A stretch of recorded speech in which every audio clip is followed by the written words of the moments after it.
রাধে রাধে বন্ধুরা, কেমন আছো সবাই? আশা করি সবাই ভালো আছো। দেখো আমার মেয়ে কি সুন্দর থালা রং করে, থালা বাটি প্লেট কি সুন্দর, মাটির থালা, কিন্তু এগুলো মাটির বাটি সব কিছুই রং করে।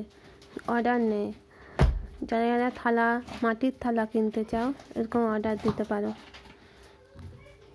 থালা বাটি গ্লাস সব কিছুই ও সুন্দর করে রং করে। এ দেখো থালাটার মধ্যে ময়ূর আঁকছে কি সুন্দর করে, দারুণ লাগছে না? ওর হাতের কাজ কিন্তু খুবই সুন্দর, খুব সুন্দর লাগছে। তাও অনেকক্ষণ ধরে কাজ করছে আর আমার গলাটাও খুসখুস করছে, তাই চলে গেলাম চা বানাতে। কী দিয়ে চাটা বানাচ্ছি দেখো, আমরা 3 জন চা খাবো, তাই 3 কাপ জল নিয়ে নিচ্ছি। 1 কাপ, 2 কাপ, 3 কাপ, 3 কাপ জল নিয়ে নিলাম।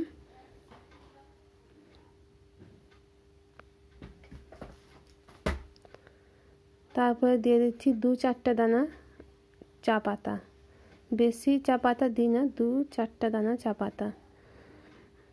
তারপরে দিয়ে দিলাম 3 চামচ চিনি, 3 কাপ চায়ে 3 চামচ চিনি দিয়ে দিলাম, 2 চামচ, 3 চামচ।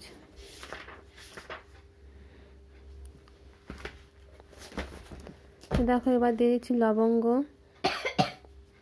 তারপরে তুলসী পাতাগুলো ধুয়ে দিয়ে দিলাম, আর দিয়ে দিচ্ছি অল্প একটু আদা থেতো করে দিয়ে এখন 5 মিনিট ধরে ফোটাবো। দিয়ে হালকা একটা কালার আসবে, সেই চাটা খেতে কিন্তু দারুণ লাগে। তোমরাও সবাই এরকম করে চা বানিয়ে খাও।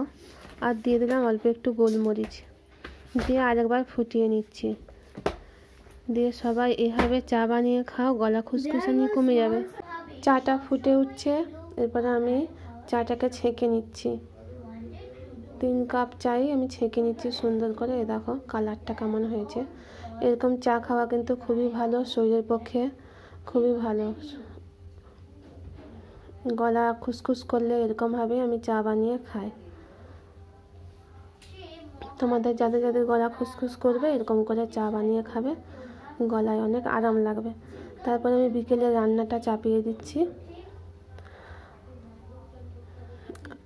কুমড়ানি হবে, তাই কুমড়াগুলোকে লম্বা লম্বা ফালি করে নিয়েছি। আর কুমড়া আলু ছোলা দিয়ে তরকারি হবে, তাই সেই আলু আর কুমড়াটাও কেটে নিয়েছি। এবারে তরকারিটা চাপিয়ে দিচ্ছি।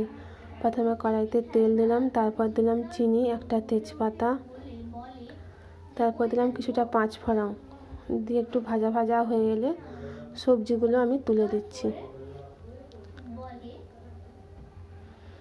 দিয়ে সবজি দিয়ে আর অল্প নুন দিয়ে আমি ভালো করে কষিয়ে নেব।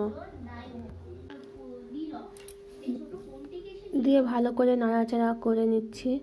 দিয়ে 1 চামচ নুন দিয়ে দিলাম, দিয়ে নুন দিয়েও ভালো করে কষাতে হবে। দিয়ে দিলাম ছোলা, একটু বেশি করে ছোলা দিলাম। ছোলা খেতে আমাদের বাড়ির সবাই ভালোবাসে, তাই একটু বেশি করে ছোলা দিয়ে ভালো করে কষিয়ে নিচ্ছি। দিয়ে একটা ঢাকা দিয়ে দিচ্ছি। তারপরে আমি আটা মাখবো, তাই আটার মধ্যে অল্প নুন দিয়ে বসিয়ে দিয়েছি। দিয়ে কষা হয়ে গেছে, সবজিটা কষা হয়ে গেছে, হলুদ লঙ্কা জিরা সব কিছু দিয়ে আর একটু কষে জল ঢেলে দিয়েছি। এদিকে আটাটাও মেখে নিলাম গরম জল দিয়ে। তারপরে কুমড়ানি ছাঁকবো, তাই একটু বেসনটা গুলে নিয়েছি, লঙ্কা হলুদ নুন দিয়ে ভালো করে মশলাটাও গুলে নিয়ে কুমড়ানিগুলোও ছেঁকে নিলাম। এবারে হচ্ছে আমি রুটিটা বানিয়ে নিচ্ছি। আমরা 2 যা মিলে রুটিটাও বানিয়ে নিলাম। ফুলা ফুলা রুটি, কি সুন্দর। কে কে রুটি খেতে ভালোবাসো রাতে কমেন্ট করবে।